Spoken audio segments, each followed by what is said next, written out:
All right, Saints and Giants coming up on Sunday.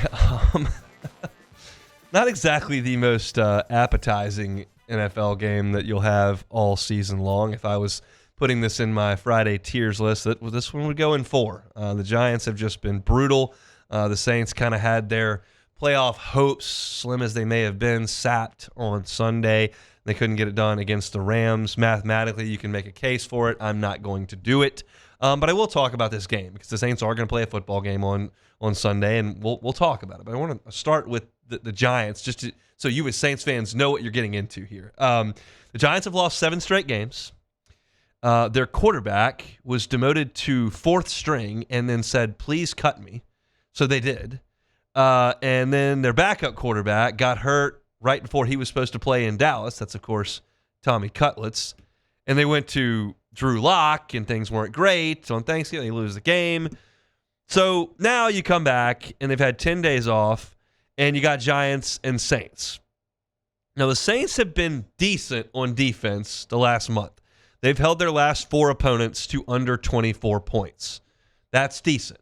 They hadn't been dominating and smothering. They hadn't held teams to 8, but they've held them under 24. The Giants haven't scored 24 points since October the 6th. That's 2 months.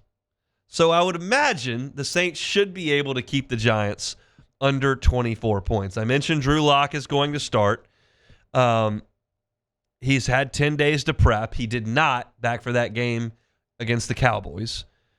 But it's not like he's got a lot to work with here, okay? Both of his initial starting tackles may be out of this game. That helps the Saints pass rush that hasn't been great. But you may not need a great pass rush because the Giants offensively in the passing game don't really do a lot, and it doesn't have a ton to do with the fact that they don't protect the passer. It has a ton to do with the fact that their quarterback play has been atrocious, and outside of Malik Neighbors, there's not really anybody to get the ball to that you feel super awesome about. Now, these are jarring statistics, so I want to prep you for that. But it's really bad. They're dead last in yards per attempt in the NFL. They're dead last in passing touchdowns. They're the only team in the NFL without a 45-yard pass on the season. They're dead last in yards per catch. They're second to last in passing yards total, and no one on their team has 4 receiving touchdowns for the year. I remind you that Marquez Valdez-Scantling has 4 receiving touchdowns for the Saints. He showed up like a half an hour ago. So this is real bad stuff for the Giants passing game. Not like, well, it's a little inconsistent. Not like, it hasn't been great every single week. It's the worst in the league by a wide margin. They don't complete a lot of passes. They don't create explosives. They don't have consistency in who's throwing the passes. Their offensive line is hurt. Like, they can't do anything in the passing game.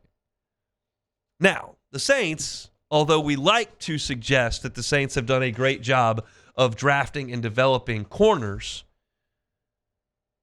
they haven't been great against the pass either. They're 29th in the NFL in pass defense, and we know the run defense has struggled at times this year. But I still can't imagine that Drew Lock is going to get back there and go to work on a Saints secondary. Like, that just doesn't appear to be very likely. If he does, what an indictment on that group. And I've told you this every single week. As far as things that I'm actually looking at that may contribute to the next Saints good team, the guys that you got out there playing corner very much fall in that category. You need Kool-Aid McKinstry, as many reps as he's getting right now, to consistently improve and become a high-level NFL corner. You took him as a high draft pick. He's got all the measurables. All the reports on him have been really good. And now he's thrust into action in some quote-unquote meaningless games. You need him to develop. Alontae Taylor, got to play well. His role is changing. We know that. But he's really moving back to what's a more comfortable position for him. So those guys need to show up and play well in this game. It will be gravely concerning if we come back here on Monday and we're talking about a Saints secondary that can't stop the Giants. I know Malik Neighbors is really good. Trust me, watched him with my own eyes for 3 years. He's really good. But everybody in the NFL's got a receiver that's really good. Everybody. So you need to show up and play well. And I think the Saints will. I think this is probably the game they're most likely to win. I would put Oakland in there. I know that one, or it's not Oakland. That's just never going to die very easy. Las Vegas in there. And I realize this game's on the road, but the Giants are a mess. And they're not just a mess because their tackles are hurt. They're not just a mess because the guy they took in the first round at quarterback, they've moved on from. They're a mess from top to bottom. They're a mess as far as the front office goes. Their head coach is now embattled after a really good first year. Their roster is in flux. Their best player is Malik Neighbors, and he's in the locker room after games talking about how he's sick of losing. It's not the quarterback's fault. Ask the coach. Like, there is dysfunction start to finish. And you know what fan base doesn't really like dysfunction? Folks from New York. They get really mad at Knicks ownership and front office executives every year. The Mets fans have a massive inferiority complex, and Jets and Giants fans aren't real happy when they lose. So I expect the Saints to go up there to New Jersey and play in front of a light crowd, not empty, but light crowd that is ready at the drop of a hat to turn on that team immediately. Boo birds, disgust, early departures, the whole thing. And it's up to the Saints, who, in my opinion, while not good, are still more functional than what's going on in the Giants organization, to handle themselves professionally, to go up there and just beat that team and move on.